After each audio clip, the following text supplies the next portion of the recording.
அனைவருக்கும் என்னுடைய மாலை நேர வணக்கம். இன்று ஒரு முக்கியமான விஷயம் குறித்து பத்திரிகையாளருடைய சந்திப்பை நாங்கள் ஏற்பாடு செய்திருக்கிறோம். திருநெல்வேலி மாவட்டம் அம்பாசமுத்திரம் தாலுகாவில் உள்ள மாஞ்சோலை தேயிலை தோட்ட தொழிலாளர்கள் ஏறக்குறைய 5 தலைமுறைகளாக அங்கே பணிபுரிந்து வரக்கூடியவர்களை இப்பொழுது கட்டாயப்படுத்தி வெளியேற்றக்கூடிய ஒரு அவல நிலை உருவாக்கப்பட்டிருக்கிறது. எனவே அவருடைய வாழ்வாதாரத்தை மாஞ்சோலை தேயிலை தோட்டங்களிலேயே தமிழ்நாடு அரசு அதே போல மத்திய அரசு ஏற்பாடு செய்தர வேண்டும் என்பது குறித்து இன்று நாங்கள் மாஞ்சோலை தேயிலை தோட்டங்களிலே பணிபுரியக்கூடிய தேயிலை தோட்ட தொழிலாளர்கள் 18 பேரும் வருகை புரிந்திருக்கிறார்கள். அவர்களோடு நம்முடைய பத்திரிகையாளர் சந்திப்பை ஏற்பாடு செய்திருக்கிறோம். அதே போல அவர்களுடைய வாழ்வாதாரத்தை மாஞ்சோலையை ஏற்படுத்தி தர வேண்டும் என்ற உணர்வோடு ஒத்த கருத்தோடு இருக்கக்கூடிய பல தமிழ் அமைப்புகள், அன்பு சகோதரர் வியனரசு உட்பட பலரும் இந்த நிகழ்ச்சியிலே பங்கு பெற்றிருக்கிறார்கள். மாஞ்சோலை தேயிலை தோட்டம் என்பது 1929ஆம் ஆண்டு அன்றைய காலகட்டத்தில் அந்த வன நிலம் திருவிதாங்கூர் சமஸ்தானத்துக்கு கீழ் இருந்தது. அது பின்னர் சிங்கமட்டி ஜமீர் என்பவருடன் அது பராமரிக்க ஒப்படைக்கப்பட்டது.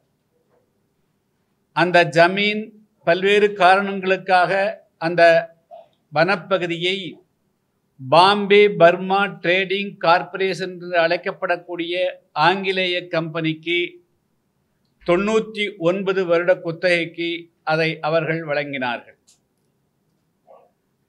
அந்த வனப்பகுதியில் அதன் பின்பு தேயிலை, காப்பி, மிளகு உட்பட பல்வேறு விதமான வனப்பகுதியில் விளையக்கூடிய பொருட்கள் விளைவிக்கப்பட்டன. 1929க்கு முன்பாகவே அங்கே பணிபுரிவதற்காக அங்கே இருக்கக்கூடிய காடுகளை சிறுத்துவதற்காக எந்த விதமான போக்குவரத்து வசதிகளும் இல்லாத அந்த நேரத்தில் தூத்துக்குடி மாவட்டம், திருநெல்வேலி, தென்காசி, விருதுநகர் மற்றும் பல்வேறு தென் மாவட்டங்களிலிருந்து பலர் விருப்பப்பட்டும் பலர் விருப்பப்படாமலும் பல்லாயிரக்கணக்கான தொழிலாளர்கள் அங்கே அழைத்து செல்லப்பட்டார்கள் அல்லது இழுத்து செல்லப்பட்டார்கள். இன்று கட்டாயப்படுத்தி வெளியேற்றப்படக்கூடிய நிலைக்கக்கூடிய தொழிலாளர்களுடைய மூதாதையர்கள் அந்த தேயிலை தோட்டங்களை உருவாக்குவதற்காக பலர் உயிரிழந்திருக்கிறார்கள். பலர் தங்களுடைய வாழ்க்கையை அர்ப்பணித்திருக்கிறார்கள். இப்பொழுது 1929ஆம் ஆண்டு குத்தகைக்கு பெற்ற பிபிடிசி நிர்வாகம் சட்டப்படி 99ஆம் ஆண்டு என்பது 99 வருடம் என்பது 2028ஆம் ஆண்டு முடிவடைய இருக்கிறது. 4 வருடங்களுக்கு முன்பாகவே அவர்கள் தேயிலை தோட்டங்களை மூடிவிடப் போவதாக ஒரு செய்தியை சொல்லி, ஆனால் அதை எந்த இடத்திலேயும் அவர்கள் எழுத்துப்பூர்வமாக குறிப்பிடாமல் இப்பொழுது அங்கே பணிபுரியக்கூடிய 584 குடும்பங்களை சேர்ந்தவர்களை ஆகஸ்ட் மாதம் 7ஆம் தேதிக்குள்ளாக அவர்கள் இப்பொழுது இருக்கக்கூடிய மாஞ்சோலை என்பது அந்த தேயிலை தோட்டத்தில் 5 பிரிவுகள் உண்டு. ஒன்று அம்பாசமுத்திரம் மணிமுத்தாறு பகுதி போனவுடன் முதல் பகுதியாக இருக்கக்கூடியது. அது 222 ஹெக்டேரில் அது உருவாக்கப்பட்டிருக்கிறது. அதற்கு பிறகு 4 முக்கு என்பது, அதுக்கு பிறகு ஊத்து என்பது, அதுக்கு பிறகு குதிரைவெட்டி என 5 பகுதிகளிலே தேயிலை தோட்ட தொழிலாளர்கள் அங்கே வேலைக்கு அமர்த்தப்பட்டிருக்கார்கள். இப்போ அவர்கள் அனைவரையும் ஆகஸ்ட் மாதம் 7ஆம் தேதிக்குள்ளாக அவர்கள் தங்களுடைய குடியிருப்புகளில் இருந்து வெளியேறிவிட வேண்டும் என்று அந்த பிபிடிசி நிர்வாகம் ஒவ்வொரு தொழிலாளியாக தனித்தனியாக அழைத்து பேசி என்பதை காட்டிலும் மிரட்டியும் உருட்டியும் அச்சுறுத்தியும் அவரிடத்தில் விருப்பப்பட்டு அவர்கள் கையெழுத்து இடாமல், ஆனால் அவரிடத்திலே கட்டாயப்படுத்தி அந்த கையெழுத்தை பெற்றுக்கொண்டு விருப்ப ஓய்வு என்ற பெயரில் அவர்களை இப்பொழுது வெளியேற்றுவதற்கு உண்டான திட்டமிட்டு வருகிறார்கள். இவர்கள் எந்த காரணத்தை கொண்டும் இவர்கள் வெளியேற்றப்படக்கூடாது. இவர்கள் ஏறக்குறைய 99 வருடங்கள் 100 வருடங்களுக்கு மேலாக அந்த பகுதியில் குடியிருந்து வருகிறார்கள். எனவே அவருடைய வாழ்வாதாரத்தை மாஞ்சோலை பகுதியிலே ஏற்படுத்தி தர வேண்டும் என்று நான் தனிப்பட்ட முறையிலே தமிழ்நாடு முதலமைச்சர் அவர்களுக்கு கடிதம் எழுதியிருக்கிறேன். அதே போல சென்னை உயர்நீதிமன்றம் மதுரை கிளையிலேயும் வழக்கு தொடுத்திருக்கிறோம். அதே போல இங்கு இருக்கக்கூடிய ரோஸ்மேரி என்ற சகோதரி, அங்கு இன்றும் பணிபுரியக்கூடிய தொழிலாளி, அவரும் மதுரை உயர்நீதிமன்ற கிளையிலே ஒரு வழக்கை பதிவு செய்திருக்கிறார். அதே போல மற்ற 4 பேரும் பதிவு செய்திருக்கிறார்.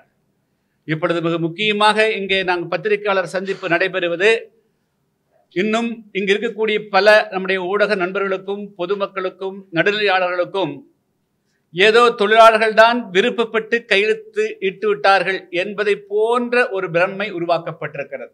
ஆனால் உண்மையில் அவர்கள் யாரும் விருப்பப்பட்டு கையெழுத்திடவில்லை. அவர்களுடைய வறுமை, ஏழ்மை, அவருடைய இயலாமையை பயன்படுத்தி கொண்டு ஒவ்வொரு தொழிலாளியாக கண்காணிகள், அதாவது சூப்பர்வைசர் அழைக்கப்படக்கூடியவர்களை அழைத்து தனித்தனியாக பேசி அவர்கள் வாங்கி கொண்டார், கையில் ஓய்வு பெற்றுக்கொண்டு அவர்கள் போகப் போகிறார்கள், நீ வாங்கிக்கொள், இல்லை என்றால் உனக்கொன்றும் கிடைக்காது என்று ஒவ்வொருவரையாக தனித்து பேசி அவரிடத்திலே கட்டாயப்படுத்தி கையெழுத்து வாங்கி வைத்திருக்கிறார்கள். எனவே இது எந்த விதத்திலும் சட்ட ரீதியாகவும் முறையற்றது, அதே போல மனித நேயமற்றது. எங்களை பொறுத்த மட்டிலும் நாங்கள் தொடர்ந்து வலியுறுத்துவது அதாவது அவர்களுக்கு இந்த மாஞ்சோலை பகுதியிலேயே அவருடைய வாழ்வாதாரத்தை மீட்டு தர வேண்டும் என்பது.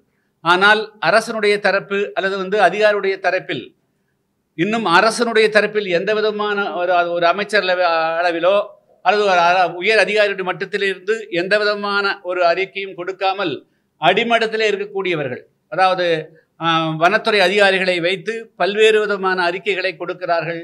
எப்படி என்று சொன்னால் அது காப்பு காடுகள், அதாவது ரிசர்வ் ஃபாரஸ்ட் ஆக்கப்பட்டுவிட்டது. ஏற்கனவே அது ப்ராஜெக்ட் டைகர், அதாவது புலிகள் காப்பகமாக இருக்கிறது. எனவே இந்த நிபந்தனைகளின்படி அவர்கள் அங்கிருந்து வெளியேற வேண்டும் என்று நான் நம்முடைய அன்பு சகோதரத்திலே சொல்லிக்கொள்ள விரும்புவது, அந்த களக்காடு முண்டந்துறை புலிகள் காப்பகம் என்பது 1972ஆம் ஆண்டு இயற்றப்பட்ட வைல்டு லைஃப் புரொடெக்ஷன் ஆக்ட், அதன்படி, அதாவது வனவிலங்குகள் பாதுகாப்பு சட்டத்து எப்பொழுது வந்ததோ அப்பொழுதிருந்தே அது புலிகள் காப்பகமாகத்தான் இருக்கிறது. அதற்கு பிறகு ஏறக்குறைய இப்பொழுது 45-50 வருடங்களுக்கு மேலாக அங்கே தேயிலை தோட்டங்களிலே அவர்கள் வாழ்ந்து வருகிறார்கள். அந்த கம்பெனி நடைபெறுகிறது. ஒருவேளை இந்த அரசு சொல்லுவது, அது அதிகாரிகள் சொல்லுவதைப் போல, அது புலிகள் காப்பகமாக அறிவிக்கப்பட உடனேயே 1975ஆம் ஆண்டே ஏன் பிபிடிசி கம்பெனி மூடப்படவில்லை, அவர்கள் வெளியேற்றப்படவில்லை? இரண்டாவது, இந்த காடு ஏற்கனவே அது காடாக, அடர்த்தியான காடாகத்தான் இருக்கிறது. பெயரளவுக்கு ரிசர்வ் ஃபாரஸ்ட் என்று அறிவிக்கப்பட்டது 2018. அதுவும் 2017ஆம் ஆண்டு சென்னை உயர்நீதிமன்றம் மதுரை கிளையில கொடுத்த தீர்ப்பினுடைய படி அதுக்கு பிறகு 2018 அவர்கள் அரசாணை பிறப்பித்திருக்கார்கள். வழக்கமாக இதுபோன்ற காப்பு காடுகள் என்று ஒரு காட்டை அறிவிப்பதற்கு முன்பாக அந்த பகுதியிலே யார் வாழ்ந்து கொண்டிருந்தாலும் அவர்களுடைய கருத்தை கேட்டிருக்க வேண்டும். இதுபோல நாங்கள் காப்பு காடுகளாக அறிவிக்கப் போகிறோம், புலிகள் காப்பகமாக அறிவிக்கப் போகிறோம், யானையினுடைய பாதுகாப்பு அம்சமாக அறிவிக்கப் போகிறோம், அது வேறு எப்படி அறிவித்தாலும் அங்கு வாழக்கூடிய மக்களுடைய அதாவது கருத்துக்களை பெற்றிருக்க வேண்டும். ஏறக்குறைய 2018 5000க்கு மேற்பட்டவர்கள் அங்கே வாழ்ந்து கொண்டிருந்தார்கள். அந்த காப்பு காடு அரசாணை பிறப்பிக்கிறது நீங்கள் உங்களுக்கு கொடுக்குறோம். அரசாணை பிறப்பிக்கிற போது நிர்வாகத்துக்கு மட்டும்தான் கொடுத்தார்கள். அங்கே 5000 தொழிலாளர்கள் வாழ்ந்து கொண்டிருக்கார்கள். அவருடைய வாழ்வாதாரத்தை பற்றி ஒரு வரி கூட இந்த அரசு குறிப்பிடவே இல்லை. எனவே திட்டமிட்டு அங்கு வாழக்கூடிய ஏழை எளிய அந்த அப்பாவி தொழிலாளர்களை வெளியேற்றுவது என்ற ஒரே குறிக்கோளோடு இப்பொழுது அந்த தமிழ்நாடு அரசு மறைமுகமாக பிபிடிசி அந்த நிர்வாகத்தை மட்டுமே பயன்படுத்தி கொண்டு அவர்களை வெளியேற்றுவதற்கு எல்லா விதமான முயற்சிகளையும் மேற்கொண்டு வருகிறார். அடிக்கடி ஒரு வாரத்துக்கு ஒரு முறை அங்கு இருக்கக்கூடிய குடியிருக்கக்கூடிய மின்சாரத்தை துண்டித்து விடுகிறார்கள். குடியிருப்பை துண்டித்து விடுறாங்க. ஒரு டெலிஃபோன் ஐடிக்கு அதாவது தொலைத்தொடர்புக்கு வாய்ப்பில்லாமல் போகுது. ஸோ இதுபோல தொடர்ந்து அந்த மக்களை அச்சுறுத்தி வருகிறார்கள். அவர்கள் கடந்த 1.5 மாத காலமாக அவர்களுக்கு எந்த விதமான வேலைகளுமே இல்லை. அவர்கள் எப்படி 1.5 மாசமா வேலை இல்லைன்னா அந்த தொழிலாளியால் வாரம் சம்பளம் அந்த மாச சம்பளம் வாங்கித்தான் அவர்களால் வந்து வாழ முடியுங்கிற போது இது மாதிரி 1.5 மாதம் அந்த தொழிற்சாலையை மூடி வச்சுட்டு வேலை கொடுக்காம இருந்தால் அவர்களுடைய வாழ்வாதாரம் என்ன ஆகும்? எல்லாருடைய குழந்தைகளும் பணம் கட்டித்தான் அவங்களுக்கு வந்து இவர்கள் மாத சம்பளம் வாங்குறதுனால அவங்களுக்கு வந்து எந்த விதமான சலுகைகளும் கிடையாது. அவர்கள் பெரும்பாலானவர்கள் ஷெட்யூல்டு காஸ்ட் பட்டியலின் பிரிவில் இருந்தாலும் கூட அவர்கள் மாதத்தம் சம்பளம் பெறுகின்ற காரணத்தினால அவர்களுக்கு அரசு கொடுக்கக்கூடிய பல சலுகைகள் அவர்களுக்கு கிடையாது. எனவே பல குழந்தைகள் அவர்கள் தங்களுடைய குழந்தைகளை எல்லாம் பணம் கட்டித்தான் படிக்க வேண்டிய நிலையிலே இருக்கிறார்கள். இப்பொழுது அவருடைய நிலைமை மிகவும் மோசமாக இருக்கிறது. என்னுடைய கேள்வியெல்லாம் நம்முடைய வந்து இவர்கள் இடத்துல நீங்கள் கேள்வி கேட்டு நீங்கள் வந்து தனித்தனி முறையில் பேச வேண்டும் என்பதுதான் என்னுடைய விருப்பம். அவர்கள் தங்களுடைய சொந்த விருப்பத்தின் பேரில் அவர்கள் விருப்ப எழுதி கொடுக்கப்படவில்லை. ஒருவேளை இந்த பிபிடிசி கம்பெனி 2028ஆம் ஆண்டு போவதற்கு முன்பாக 2018 போவதாக இருந்தாலும் கூட இந்த அவர்கள் போய்கொள்ளலாம். ஆனால் அங்கு வாழக்கூடிய அந்த மக்கள் ஏறக்குறைய 5 தலைமுறைகளாக அங்கே வாழ்ந்துவிட்ட காரணத்தினால் அவர்களுக்கு வாழ்வாதாரத்தை கொடுப்பதற்கு 2006ஆம் ஆண்டு வன உரிமை சட்டம் ஃபாரஸ்ட் ரைட்ஸ் ஆக்ட் என்பது இந்திய நாடாளுமன்றத்தில் மத்திய அரசால் இயற்றப்பட்டிருக்கிற சட்டம். அந்த சட்டத்தில் தான் முழுமையாக எல்லா விவரங்களும் சொல்லப்பட்டிருக்கிறது. அதாவது வனத்தையும் பாதுகாக்க வேண்டும், வனவிலங்குகளையும் பாதுகாக்க வேண்டும், அதே போல அங்கு வாழக்கூடிய மக்களுடைய வாழ்வாதாரத்தையும் பாதுகாக்க வேண்டும் என்பதற்காக ஒரு ஒருங்கிணைந்த சட்டம் தான் 2006 வன உரிமை பாதுகாப்பு சட்டம். தமிழ்நாடு அரசு இந்த வன உரிமை சட்டத்தை பயன்படுத்தி மாஞ்சோலையில் வாழக்கூடிய தமிழர்களை வாழ வைப்பதற்கு பதிலாக அந்த அப்பாவிகளை அங்கிருந்து வெளியேற்றி அவர்களை அனாதைகளாக தெருவிலே கொண்டு வந்து நிறுத்துவதற்கு மட்டுமே இந்த அரசனுடைய நடவடிக்கை இருப்பதாக தெரிகிறது. இந்த 1929 மாஞ்சோலையை வந்து 8373 ஏக்கர் அந்த பிபிடி பாம்பே பர்மா ட்ரேடிங் கார்பரேஷன்ங்கிறது யாரு அதனுடைய நிர்வாகி என்று சொன்னால் பாகிஸ்தானுடைய நிறுவனர் ஜின்னா அவர்களுடைய மகள் வழி பேரன்தான் வந்து நுசில் வாடியா. அவர்தான் இன்று வரையிலும் அதனுடைய 99% பங்குகளை வைத்திருக்கிறார். அவர்கள் வந்து இப்பொழுது வந்து இந்த மக்களுக்கு வந்து இவர்களை கட்டாயப்படுத்தி வெளியேற்றுகிறார்கள். ஆனால் இந்த 8373 ஏக்கராவுக்கும் கடந்த இந்த 99 வருஷம் 90 வருஷமா அரசுக்கு தமிழ்நாடு அரசுக்கு அவர்கள் குத்தையாக செலுத்தியது ஒரு ஏக்கராவுக்கு ₹1.75 மட்டுமே. அதாவது ஆண்டொன்றுக்கு 14,000 ரூபாய் மட்டும்தான் அவர்கள் குத்தையாக செலுத்தி வந்திருக்கிறார். ஆனால் அதை கூட அவர்கள் கொடுக்காத காரணத்தினால் தமிழ்நாடு அரசு கடும் நடவடிக்கை எடுத்து அவர்கள் வந்து ஏறக்குறைய 300 கோடி ரூபாய்க்கு மேலாக பாக்கி வைத்திருக்கிறார். 2018ஆம் ஆண்டு இவர்கள் பல வயலேஷன்ஸ், அதாவது அங்கே வந்து குசுங்குலியார் அப்படிங்கிறது மணிமுத்தாறு அணைக்கு வரக்கூடிய நீர்பிடிப்பு கேட்ச்மெண்ட் ஏரியா, அதில் வந்து 970 ஏக்கர் மிகவும் அற்புதமான காடுகளை அதுகளை அழித்ததுக்கு இவங்க மேலே எஃப்ஐஆர் இருக்குது. அவ்வளவு வனப்பகுதி அழிச்சிருக்கிறாங்க. 2018 2028 வரை இருக்கிறதுக்கு 700 கோடி ரூபா அவர்கள் செலுத்தணும்னு சொல்லிட்டு மதுரை உயர்நீதிமன்றம் ஒரு உத்தரவு பிறப்பித்து ஒட்டுமொத்தத்தில் ஏறக்குறைய அவர்கள் 1000 கோடி ரூபாய் தமிழ்நாடு அரசுக்கு அவர்கள் செலுத்த வேண்டி இருக்கிறது. ஆனால் இதிலிருந்து இப்போ வந்து 2028 போகணும். இன்னைக்கு வீரலும் பழைய பாக்கியும் 300 கோடி ரூபாய் கட்டல. 2018 உயர்நீதிமன்றம் கொடுத்ததும் கொடுக்கல. அதில் 700 கோடி, இதில் ஒரு 400-500 கோடி, 1200 கோடி ரூபாய் அப்படியே ஏப்பம் விட்டு இந்த பிபிடிசி கம்பெனி வெளியேறுவதற்கு தமிழ்நாடு அரசு உடந்தையாக இருக்க போகிறதா என்பதுதான் எங்களுடைய கேள்வி. இதில் ஏதோ உள்நோக்கம் இருக்கிறது. அதாவது இதில் என்னென்ன சொல்றாங்க, கடந்த 4 தினங்களுக்கு முன்பு மதுரை கிளையிலே அதாவது வந்து விசாரணை நடைபெற்று கொண்டிருந்த பொழுது அங்கே இருக்கக்கூடிய அந்த வழக்கின் போது தமிழ்நாடு பப்ளிக் ப்ராசிக்யூட்டர் என்ன பேசுறாரு, ஜிபி என்ன பேசுறாரு, இந்த அவர்களெல்லாம் வெளியேற்றிய பிறகு அதை வந்து நாங்கள் எக்கோ டூரிசம், அதாவது சூழல் சுற்றுலா ஏற்படுத்தி தரோம்னு நான் நண்பர்களிடத்தெல்லாம் கேட்டுக்கொள்ள விரும்புகிறேன். அங்கே வந்து ஒரு 580 குடும்பம் இருக்குது, 99 வருஷமா இருக்கிறாங்க. அவங்களை வெளியேற்றிட்டு ஆயிரக்கணக்கான வாகனங்களிலே சென்று சுற்றுலா சென்றால் அப்போ புலிகளுடைய வாழ்விடம் பாதிக்கப்படாதா? அங்க இருக்கக்கூடிய வனவிலங்குடைய நடமாட்டம் பாதிக்கப்படாதா?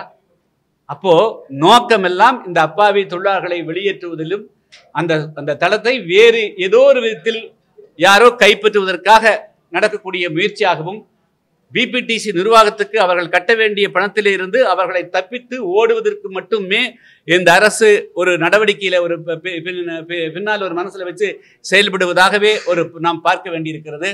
எனவே நம்முடைய இன்று நான் அனைவரையும் கேட்டுக்கொள்வது, தமிழ்நாடு அரசை மீண்டும் கேட்டுக்கொள்வது, நாளை அதாவது தமிழ்நாடு அரசு ஒரு ஆக்கப்பூர்வமான நடவடிக்கை எடுக்கணும். இந்த தொழிலாளர்களை மாஞ்சோலையிலிருந்து வெளியேற்றுவதில் எந்த விதமான நியாயம் கிடையாது.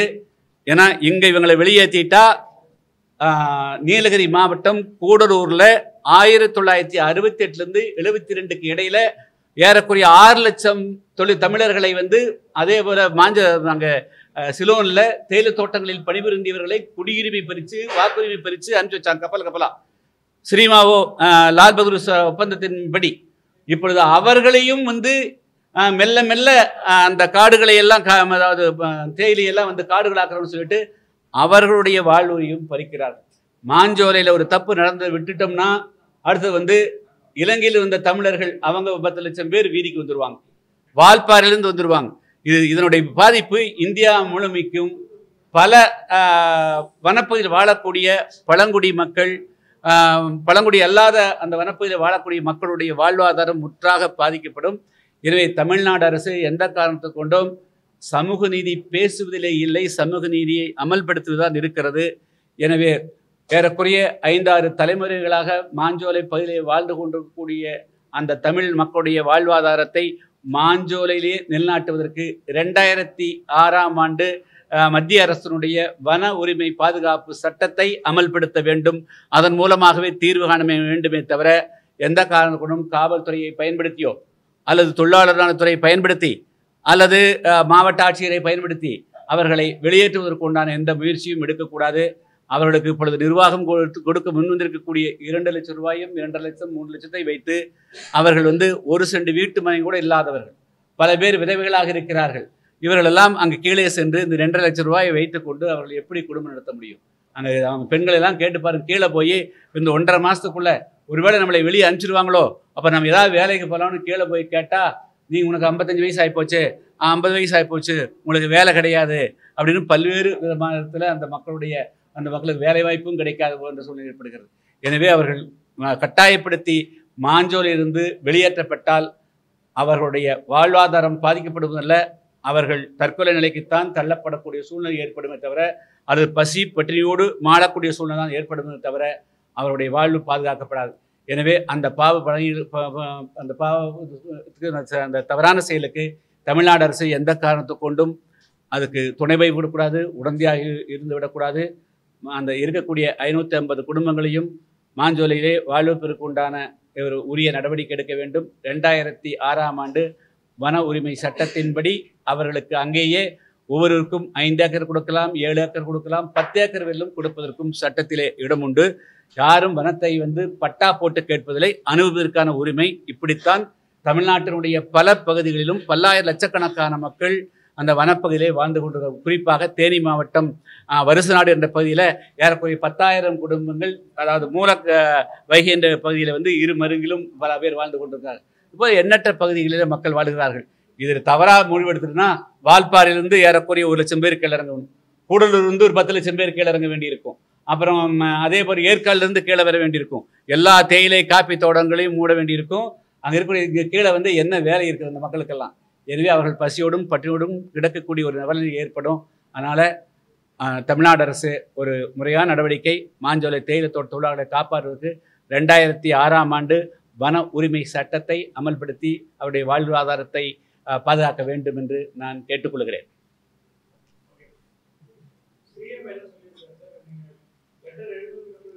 இல்லை, இதுவரையிலும் எந்த விதமான பதிலும் வரலைங்க. நாங்கள் ஏறக்குறைய 26 துறைக்கு மத்திய அரசனுடைய ஒன்று இந்த டைகர் ப்ராஜெக்டுக்கு மட்டும் எழுதுனோம். பெங்களூர் அவங்க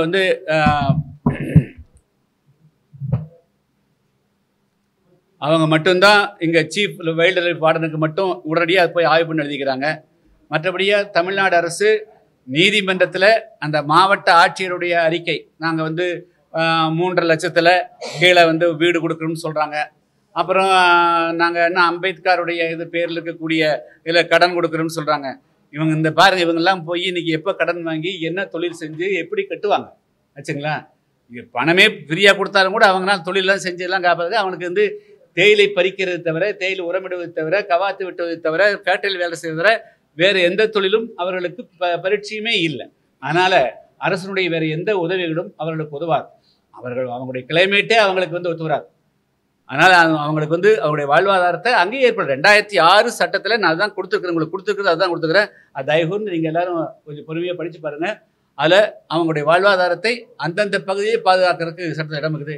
இதன் சட்டத்தின்படி யாரையும் வந்து அதாவது வனப்பகுதியில் வாழக்கூடிய மக்களை அவருடைய வாழ்வாதாரம் அந்த பகுதியாக இருந்தால் அவர்களை வெளியேற்றுவதற்கு எந்த வித சட்டத்தில் இடம் கிடையாது. ஆனால் தமிழ்நாடு அரசு அந்த பிபிடிசி நிர்வாகத்தை பயன்படுத்தியும், வனத்துறையை பயன்படுத்தியும், காவல்துறையை பயன்படுத்தியும், அதே போல் தொழிலாளர்களை பயன்படுத்தி அவர்களை கட்டாயமாக வெளியேற்றுவதற்கு உண்டான எல்லா நடவடிக்கையும் எடுக்கிறாங்க. அப்பப்போ கரண்ட் ஆஃப் பண்ணுறாங்க, தண்ணி கட் பண்ணுறாங்க. ஸோ அதனால் வந்து இந்த மாதிரி வந்து மூன்றாந்தர நடவடிக்கைகள் வந்து தமிழ்நாடு அரசுடைய எந்த துறையும் ஈடுபடக்கூடாது. தமிழ்நாடு முதலமைச்சர் அவர்கள் இது வந்து மனிதநேயத்தோடு நடக்கிறது ஒன்று. ரெண்டாவது, அவர்களுக்கு சட்டமே இருக்குது. நீங்கள் சட்டத்தை மட்டும் அமலாக்கினே போதும். நான் வந்து சட்டத்துக்கு அப்பாற்பட்டது 2006 சட்டத்தை எப்படி அமலாக்கப்படலாம் என்பதற்கு ஒரு உயர்மட்ட குழு நீங்கள் நியமிக்கலாம். அந்த மக்களுக்கு வந்து எப்படி அதுக்கும் வந்து விதிகள் இருக்குது. கிராம சபை அந்த பகுதியில் கூடிய மக்கள் தான் முடிவு பண்ணணும் அப்படிங்கிறதெல்லாம் இருக்குது. அதனால் இந்த 2006 சட்டத்தை மறந்து விட்டு அல்லது அதை வந்து ஒதுக்கி வைத்து விட்டு அவருடைய வாழ்வாதாரத்துக்கு தீர்வு காண்பதற்கு மாநில அரசு எந்த முயற்சியும் எடுக்கக்கூடாது. அதுக்குள்ளதான் மாநில அரசு அது தீர்வு காண வேண்டும்.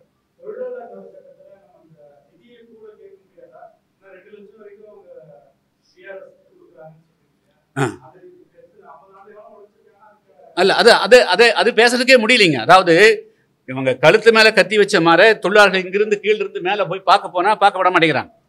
செக் போஸ்ட் போட்டுக்கிறாங்க.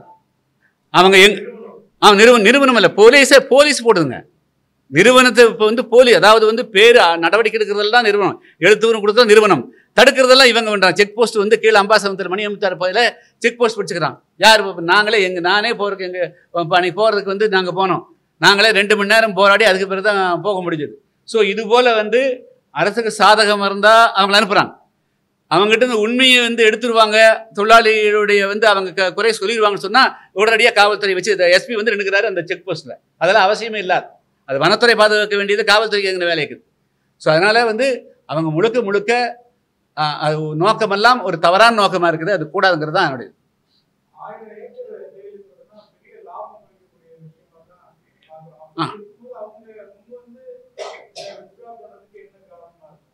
இல்லை, அவங்களுக்கு அதாவது கோர்ட்டுடைய 99 வருஷம் குத்தகை முடியுதுங்க. 2028 பிப்ரவரி மாதம் 11ஆம் தேதியோடு முடிஞ்சது. 11/11/2028 அவங்களுக்கு முடிஞ்சிருது. 4 வருஷத்துக்கு மேலே போகிறான். நீ 4 வருஷத்துக்கு மேலே க்ளோஸ் பண்ணுற போது நீ வந்து இத்தனை வருஷம் 99 வருஷமாக அது எல்லாமே வந்து ஆர்கானிக் டீங்க. இந்தியாவில் வந்து முதல் ஆர்கானிக் டீயே வந்து அங்கே ஊத்து எஸ்டேட் தான் வந்தது. ஏறக்குறைய 4000 ஏக்கர் வந்து ஆர்கானிக் டீ போட்டிருந்தாங்க. அவ்வளவு லாபம். அது வந்து நார்வே ஸ்வீடனுக்கு தான் போச்சு. நாங்கள் 98 போராட்டம் அன்றைக்கி அன்றைக்கி வெறும் 35 ரூபா 40 ரூபா சம்பளம். இன்னைக்கு 454 ரூபா சம்பளம் வருது. அன்னைக்கு வந்து அவ்வளோ தூரத்துக்கு லாபம் சம்பாரிச்சுக்கிறாங்க. 4 வருஷத்துக்கு முன்கூட்டி அவங்க போகிற போது நிச்சயமாக அவங்க வந்து நீங்கள் உங்களுடைய வாழ்வாதாரத்தை நீங்கள் அரசிடம் பார்த்துக்குங்க, நாம் போகிறோன்னு தான் சொல்லணும். வீட்டை காலி பண்ணணும்னு சொல்கிறதுக்கு பிபிடிசிக்கு எந்த விதமான ரைட்ஸும் கிடையாது. அது வந்து இவங்களுடைய வாழ்வாதாரம், இவங்களுடைய பர்த் இது பிளேஸுங்க. அது அதுக்கு வந்து பிபிடிசிக்கு வந்து எந்த ரைட்ஸும் கிடையாது. அவங்க குத்தை உன்னுடைய குத்தை முடிஞ்சால் போயிட்டு வரணும். இப்போ உதாரணத்துக்கு ஒரு போர்ட்டு, ஒரு துறைமுகம் இருக்குது அல்லது ஏர்போர்ட் இருக்குது. ஒரு கம்பெனிக்கு வந்து ஒரு 30 வருஷம் 40 வருஷம் கொடுக்குறாங்க. போகிறபோது ஏர்போர்ட் தூக்கிட்டு எப்படி போக முடியும்? அவன் பாட்டில் வந்தால் வேலையை பார்த்தா சர்வீஸ் பண்ணால் போயிட்டு இருக்கணும். அதே போல் தான் நீ 99 வருஷம் இருந்தது, தேயிலை போட்டு தேயிலை இருக்கட்டும், அது பராமரிக்கிறது அடுத்து வரக்கூடியவங்களுடைய வேலை. ஆனால் அவங்க வரம்புக்கு மீறி செயல்படுறாங்க. இதையே கட்டுப்படுத்துறதுக்கு தமிழ்நாடு அரசு நடவடிக்கை எடுக்கல. தொழிலாளர் துறையில் இவங்க வந்து கட்டாயப்படுத்தி 584 குடும்பத்தில் இவங்க வந்து பிஆர்எஸ் வாங்கிக்கிறாங்க. நாங்கள் எங்களுடைய மாநில பொறுப்பாளர்கள் போய் பார்த்தாங்க. அதுக்கு பிறகு எங்களுடைய லாயர் குழு போய் வந்து அங்கே ஜாயின்ட் கமிஷனர் பார்த்தாங்க. இது மாதிரி கட்டாயப்படுத்தி வாங்குறாங்க, அதை ரத்து பண்ணுங்கன்னு. இன்னைக்கு வரையிலும் ஜாயின்ட் கமிஷனர் ஆஃப் லேபர் அந்த விதிகளின்படி அதை ஒரு விசாரணை செஞ்சு அதை ரத்து பண்ண மறுக்கிறாங்க. அப்போ எல்லாமே அரசு வந்து இவங்க மூலமாக எல்லாத்து மூலமாகவே அவங்கள வந்து இயக்குறாங்க. அரசு நேரடியாக முதலமைச்சரோ அல்லது தலைமைச் செயலாளரோ உள்துறை செயலாளரோ சொல்லாமல் கீழக்கூடிய அதிகாரிகளை பயன்படுத்தி அவர்களை வற்புறுத்தி அல்லது வந்து ஒரு துன்புறுத்தி அவங்களை வெளியேற்றக்கூடாது முயற்சி எடுக்கிறாங்க. ஆக்சுவலாக வந்து 2 லட்சத்துக்கு கொடுக்குறதுக்கு பலா நிர்வாகமே அது வந்து அவங்க அங்கே இருக்கிறதுங்கிறது வேறு பிரச்சனை. ஆனால் ஒரு கம்பெனி வந்து 4 வருஷத்துக்கு முன்னாடி போகிற போது கண்டிப்பாக ஒரு தொழிலாளிக்கு 15 20 லட்ச ரூபா 30 லட்ச ரூபா நான் கொடுக்கணும். அதுதான் முறை. இப்போ வந்து புலிகள் காப்பகத்திலிருந்து வெளியேற்றினால 25 lakhs கொடுக்கணுங்க.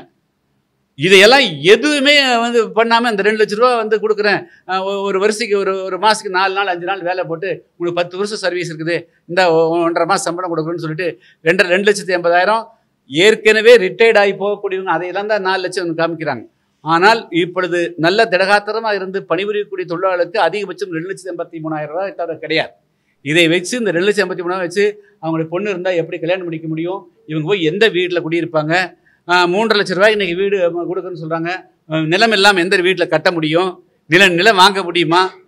எல்லாமே பொய்யும் பொருட்டுமா கவர்மெண்ட் சொல்கிறாங்க. அவங்கள கீழே இறக்கி விட்டுட்டா அதுக்கு பிறகு இந்த பிரச்சனைக்கு யாரும் வரமாட்டாங்க, அதோட முடிஞ்சிடும் அப்படின்னு அவங்க நினைக்கிறாங்க. மொத்த உள்நோக்கம் இவர்களை வெளியேற்றிட்டு சுற்றுலா எக்கோ டூரிசம்ங்கிற பேரில் வேறு யாருக்கோ இதை வந்து மறைமுகமாக தாரை வாக்குறதுக்கு உண்டான முயற்சியாகத்தான் நாங்கள் பார்க்குறோம். ஏன்னா ஏற்கனவே வால்பாறை பகுதியில் தேயிலை தோட்டங்களை அழித்து 30% பகுதியை காடுகளை டூரிஸ்டுக்கு பயன்படுத்தலாம்னு ஒரு சமயத்தில் ஒரு ஆர்டர் போட்டிருக்காங்க. அப்போது இவங்க நோக்கம் வந்து உள்நோக்கம் கெட்ட நோக்கம் இருக்குது. அதுதான் சொல்லணும். அதை விட கூட மோசமாக இருக்கலாம்னு நினைக்கிறேன்.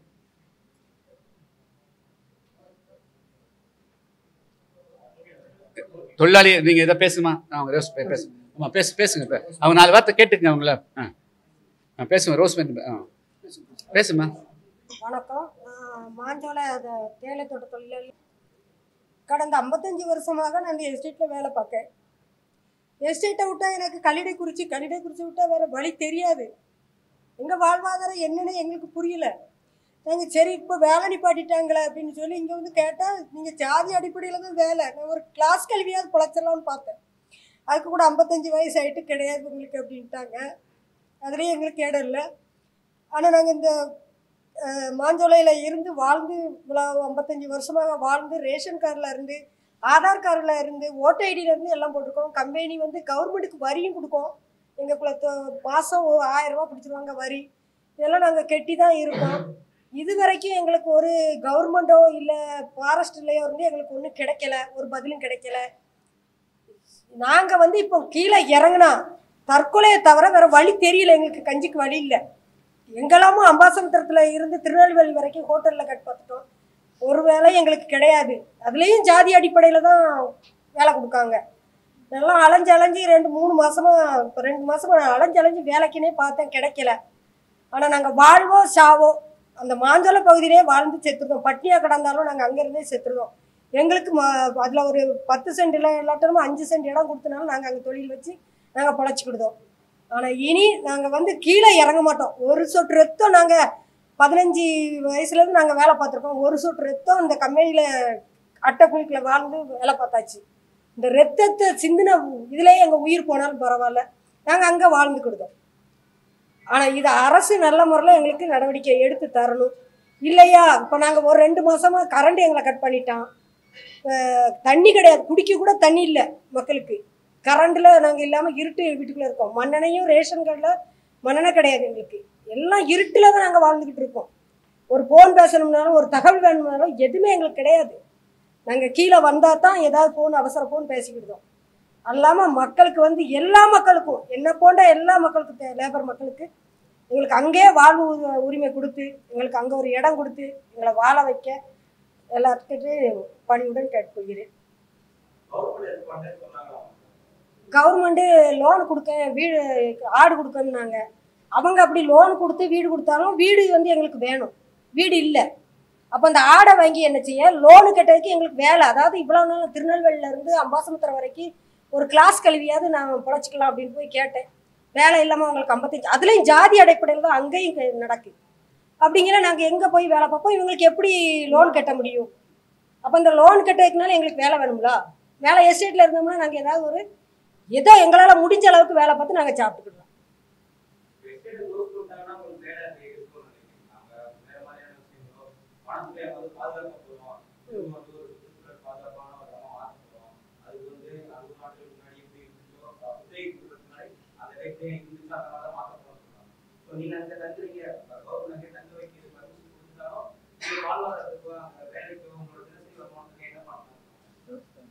அதாவது அங்க நாங்க அந்த இடத்துல நாங்க விவசாயம் பண்ணி நாங்க சாப்பிட்டுக்கிட்டோம்.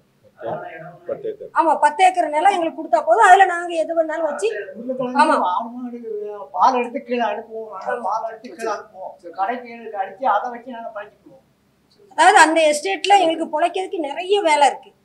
ஏலக்காய் இருக்கு, கிராம்பு இருக்கு, திப்பிலி இருக்கு, எல்லாமே இருக்கு. தைலத்து காட்டில் எல்லாமே இருக்கு. அந்த அதுல உள்ளது எல்லாத்தையும் நாங்க வியாபாரம் பண்ண பார்த்து கீழே கொண்டு வந்து நாங்க சம்பாத்தியம் பண்ண. இப்போ 1 கிலோ ஏலக்காய்லாம் 1000 ரூபா இருக்கு. இந்த 1000 ரூபானாலும் நாங்கள் அங்கேருந்தே சம்பாத்தியம் பண்ணி அதை கொண்டு வந்து கீழே கொண்டு வந்து விற்று நாங்கள் எங்கள் பொழப்ப நாங்கள் பார்த்துக்கிடுவோம். அரசு எங்களுக்கு அந்த இடத்த நாங்கள் இத்தனை வருஷ காலம் அங்கே வாழ்ந்துட்டோம். அந்த இடத்த விட்டு நாங்கள் நவள மாட்டோம். அங்கேயே நாங்கள் வாழ்ந்து மண்ணுக்குள்ளே போனாலும் அங்கே தான். எங்கள் தாத்தா பாட்டி, எங்கள் அப்பா, எங்கள் அம்மா எல்லாத்தையும் நாங்கள் அங்கே தான் வச்சுருக்கோம். நாங்கள் கும்பிடுறதுக்கு கோயிலும் அங்கே தான் இருக்குது. இது வரைக்கும்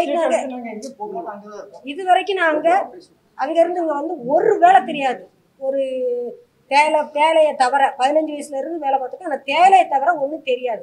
இந்த கல்லிடை குறிச்சி 4 முக்கு இதுகள்கிட்ட தான் தெரியும். எல்லா மக்களுக்கும் படிப்பறிவு இல்லை. எங்களுக்கு நாங்கள் படிப்பறிவு இல்லாதவங்க தான் அங்கே இருக்கோம். எங்கள் பிள்ளைகள் படிச்சிருக்காங்கன்னா அவங்க கீழே தான். அதுவும் நாங்கள் ஃபீஸ் கட்டி தான் படிக்க வைக்கோம். ஃபீஸ் கட்ட முடியாதவங்க அனாதி மடத்தில் சேர்த்து நான்லாம் என் பிள்ளைகளை 2 பிள்ளைகளையுமே அனாதி மடத்தில் தான் படிக்க வச்சேன். ஏன்னா எனக்கு ஃபீஸ் கட்டுறதுக்கு வழி இல்லை. எனக்கு என் பிள்ளையில 2 வயசுல இருந்து நான் அனாதி மடத்தில் சேர்த்து என் பிள்ளைகள் படிச்சிருக்கேன். அதனால இப்போ நான் வந்து இங்கே வந்து வேலை பார்த்தாலும் என் பிள்ளைகளுக்கு காப்பாற்ற முடியாது. 1 சென்ட் இடம் கம்பெனி கொடுக்க 2 லட்ச ரூபா கொடுத்துருக்கு, 2,80,000 கொடுத்துருக்கு. 1 சென்ட்டுக்கு இப்போ நான் வீடு போய் கேட்டேன், 5 லட்ச ரூபா ஒத்திக்கு கேட்காங்க. நான் எங்கேருந்து கொடுக்க முடியும்? நான் ஒரு ஆள் உழைச்சி 5 லட்ச ரூபா ஒத்தி எங்கே பார்க்க முடியாது. அதனால எங்களுக்கு நாங்கள் வாழ்வோ சாவோ மேலேயே நாங்கள் வாழ்ந்துருக்கோம். நாங்கள் அங்கே இருக்க நிலங்களை நாங்கள் பாடுபட்டு நாங்கள் சாப்பிட்டுருக்கோம்.